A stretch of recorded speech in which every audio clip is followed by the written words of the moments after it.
तो हेलो दोस्तों, मैं इस वीडियो में आपको बताऊंगा कि कैश फ्लो 101 जो गेम है उसको आप कैसे खेल सकते हो। देखो, इस गेम को जब आप खेलोगे ना तो आपको जो फाइनेंशियल नॉलेज होता है, जो फाइनेंशियल एजुकेशन होता है, वो आपको बहुत अच्छे से आप इसको समझ पाओगे। इस गेम को इसीलिए डिज़ाइन किया गया है कि आप पैसे के बारे में समझ सको, पैसा कैसे काम करता है, कैसे कोई व्यक्ति रेट रेस से बाहर निकलता है। जब आप इस गेम को खेलोगे तो आपको पता चलेगा कि इस गेम को खेलने के बाद किस तरह से रेट रेस काम करता है, कैसे हम सभी रेट रेस में फंसे हुए हैं। चाहे आपको ये बात पता भी है या नहीं पता है, लेकिन हम सभी रेट रेस में फंसे हैं। आप इस बात को इसी से जान सकते हो कि अगर आप सुबह उठ करके पैसे के लिए भागते हो, इसका मतलब है कि आप भी रेट रेस में फंसे हुए हो। तो दोस्तों, इस गेम को जब आप खेलोगे तो आपको पता चलेगा कि कैसे रेट रेस से बाहर निकलना है, कैसे अपने एक्सपेंसेस को कम रखना है, कैसे अपने लायबिलिटीज़ को कम रखते हुए अपने जो एसेट्स है उसको बढ़ाने पे ध्यान देना है। तो इस गेम में ये सारी चीज़ें बेसिक रूप में दिया गया है। तो चलो शुरू करते हैं इस गेम को खेलना और देखते हैं कि कैसे इस गेम को खेलते हैं। तो सबसे पहले आप अपना ब्राउज़र ओपन करो।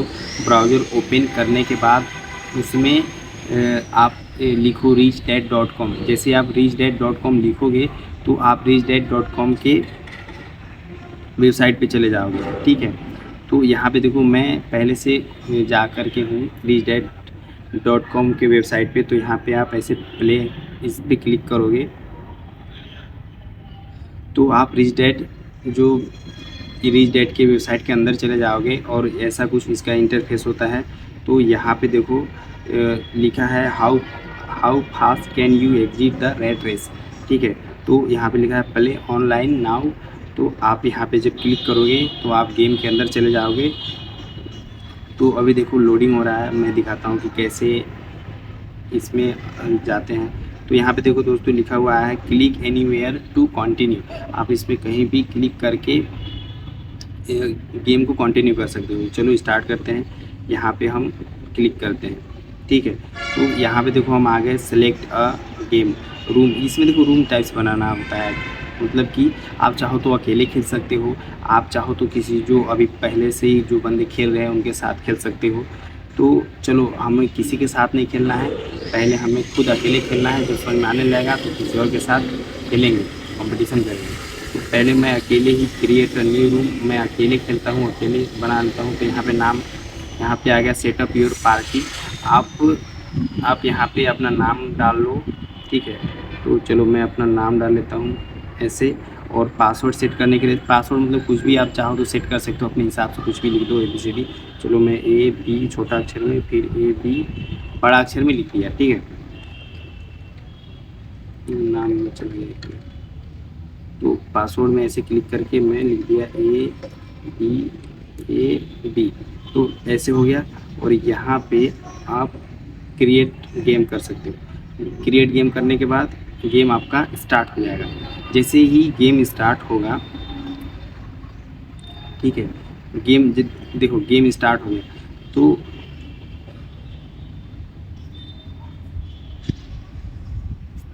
देखो, जब गेम स्टार्ट होता है तो इसको समझो कि कैसे होता है। देखो, सबसे पहले जब आप इस गेम को स्टार्ट करोगे तो आपको एक कैरेक्टर दे दिया जाएगा। आपको बोला जाएगा कि आप नर्स हो, आप मैनेजर हो, आप ड्राइवर हो, ठीक है। आपकी सैलरी इतना है और आपकी मान लो सैलरी 2000 है।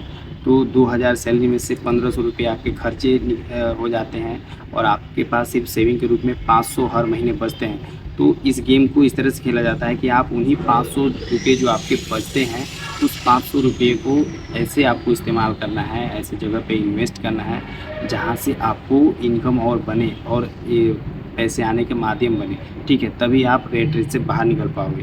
तो मान लो कि आप चाहते हो, आने हर व्यक्ति का जैसे एक सपना होता है कि वो अपनी लाइफ में ये करना चाहता है, ये खरीदना चाहता है, ठीक है। हर ड्रीम होता है। तो आपको एक ड्रीम दे दिया जाता है कि आप अपने फ्यूचर में ये करना चाहते हो, लेकिन अभी प्रेजेंट टाइम में आप एक ड्राइवर हो, ठीक है। आपकी सैलरी इतनी है, तो आपको उस गोल तक पहुंचना है, तो आपको इन पैसों को सही से इस्तेमाल करना है, ठीक है।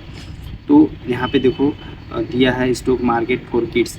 चलो, ये मेरा ड्रीम है कि मैं चाहता हूँ कि मैं बच्चों के लिए स्टॉक मार्केट बनाओ ताकि इसमें बच्चे सीख सकेंगे, ठीक है।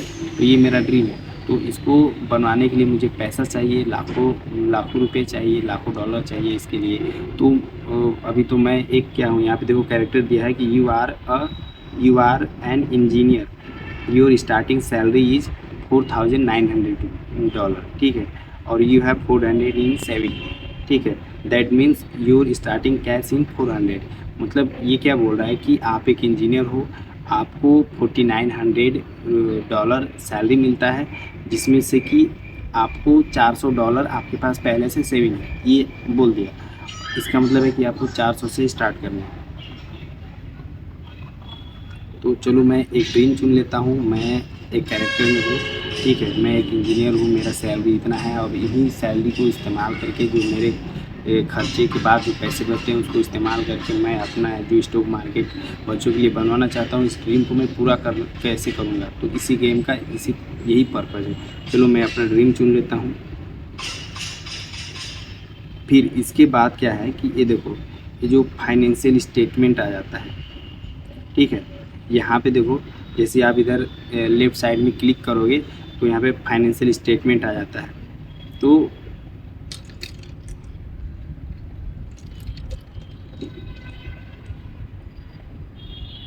यहाँ पे देखो, सबसे पहले हम समझ लेंगे फाइनेंशियल स्टेटमेंट को, उसके बाद इस गेम को और आगे बढ़ाएंगे। देखो, हर व्यक्ति का अपना बैलेंस एक फाइनेंशियल स्टेटमेंट होता है, ठीक है। आप भी कमाते हो, हर व्यक्ति कमाता है, तो हर व्यक्ति का अपना खर्च होता है। तो यहाँ पे देखो इनकम क्या बोल रहा है कि मैं एक इंजीनियर हूँ, मेरी सैलरी 4900 है, और यहाँ पे मेरी टोटल एक्सपेंसेस $3150 है, ठीक है।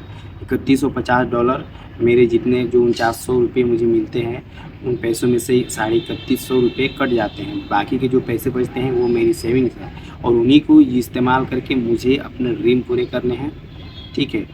तो यहाँ पे देखो, फिर उसके बाद मेरे सारे एक्सपेंसेस यहाँ पे लिख दिए गए हैं। मेरे एसेट्स, जहाँ से मुझे जिन चीज़ों से मुझे पैसे मिलेंगे वो अभी पूरा खाली है।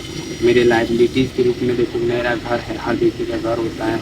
कार लोन जो आप इंस्टॉलमेंट में भरते हो, क्रेडिट कार्ड यूज करता है, वो मतलब जो लाइबिलिटी एक्सपेंसेस है उसको दिया गया है। और मुझे इसमें जो यहाँ पे टोटल एक्सपेंसेस है ये 3150, इससे ज़्यादा मुझे पैसे इनकम बनाना है अपने जो सैलरी बच रहे हैं पैसे सैलरी में से, उसमें से, ठीक है। तो यहाँ पे देखो, ये हम लोग अपना फाइनेंशियल स्टेटमेंट देखिए। देखो, मेरा टोटल इनकम इतना होता है और टोटल एक्सपेंसेस इतना होता है, यानी कि मेरे पास 4900 रुपये मेरे कुल सैलरी है, उसमें से 3150 कट जाते हैं, तो मेरे पास बचते हैं कुल मिला के 1750 रुपये। अब इन्हीं 1750 रुपये को अच्छे से इस्तेमाल करके, ठीक है, मुझे अपने ड्रीम पूरे करने हैं। तो यहाँ पे देखो आता है रीपे मतलब आपके पास जो पैसे हैं, आप अपने जो आपके खर्चे हैं, आपके जो लोन है उसको भर सकते हो, या फिर अगर आपके पैसे कम पड़ते हैं तो आप बैंक से जाके उधार ले सकते हो। तो हम अभी नहीं लेंगे ऐसा कुछ। तो हम लोग पहले यहाँ पे देखो, लाइफ में हमेशा हर व्यक्ति के सामने अपॉर्चुनिटी आ रहा होता है। जो व्यक्ति उस चीज़ को समझता है और अपने पैसों को सही जगह पे लगाता है तो आगे बढ़ता है। तो यहीं पे देखो, ये जो रोल है, रोल करने के बाद आपके पास अपॉर्चुनिटीज आते हैं। लिखा है ना यहाँ पे डील अपॉर्चुनिटी, लिखा है which deal type do you want, small deals cost 5000 और लेस, बिग डील्स कॉस्ट 6000 और मोर, ठीक है। तो इसका मतलब क्या रहा है, ये बोल रहा है कि अगर आप कैसा अपॉर्चुनिटी चाहते हो, अगर आपके पास कम पैसे हैं तो छोटा डील ले लो, अगर आपके पास ज़्यादा पैसे हो तो आप बड़े बड़े डील कर लो, ठीक है। तभी देखो, मेरे पास पैसे वैसे हैं नहीं ज़्यादा, मेरे पास 1700-1750 रुपये हैं जो, और 400 रुपये वो हैं, तो कुल मिलाकर मेरे पास 2000 प्लस पैसे हैं। तो मैं बड़ा डील नहीं कर सकता, तो मैं यहाँ पे चुनूँगा कि मैं छोटा छोटा डील करूँगा। जब मेरे पास पैसे आ जाएंगे तो मैं बड़ा डील करूँगा।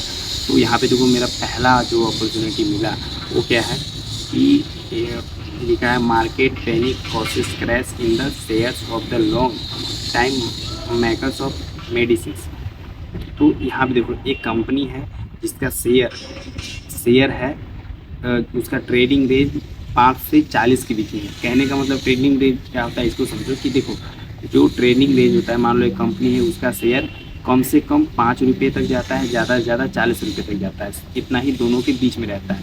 लेकिन अभी और मार्केट डाउन हुआ है, तो यहाँ पे देखो इसका ट्रेडिंग रेंज 5 से 40 के बीच में रहता है, लेकिन ये शेयर अभी आपको 1 रुपये में मिल रहे हैं। ठीक है, अभी आपको 1 रुपये में मिल रहे हैं।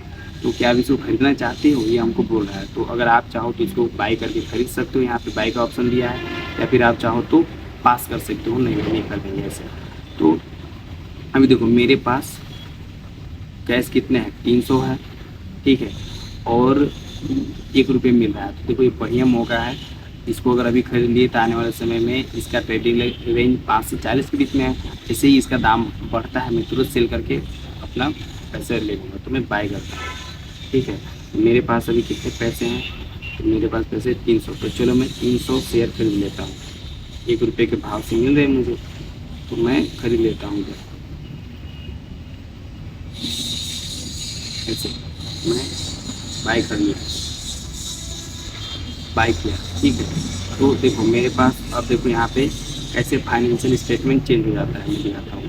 यहाँ पे देखो मेरे पास कैश जो 400 था, ठीक है, उसमें से 100 रुपये और कट गए थे, तो 300 बचे थे, और 301 रुपये का एक शेयर मिला था, मैंने 300 शेयर खरीद लिए। तो यहाँ पे देखो ये जो एसेट्स है जहाँ से मुझे पैसे मिलेंगे, यहाँ पे देखो वो शेयर लिख दिया गया। पहले ये सब खाली था, अभी देखो लिख दिया गया है। तो इस गेम को खेलने का मतलब है कि आप अपने फाइनेंशियल स्टेटमेंट जो है आपके जो यहाँ पे, इसको ध्यान में रखते हुए अपने खर्च को कम रखना है और अपने एसेट्स को बढ़ाना है, तभी आप रेट रेट से बाहर निकल पाओगे और अपने सपने को पूरा कर पाओगे। तो यहाँ पे देखो हम एंड करते हैं, और देखो फिर रोल, फिर से एक दूसरा ऑप्शन आएगा, फिर से रोल करेंगे। तो हम यहाँ पे ये घर खरीदने के लिए ऑप्शन आया है। अगर आपके पास घर है तो दूसरे लोग हैं खरीदना चाहते हैं, लेकिन मेरे पास ऐसा कुछ घर और है नहीं, तो मैं क्या बेचूंगा। तो मैं यहाँ पे डन कर देता हूँ।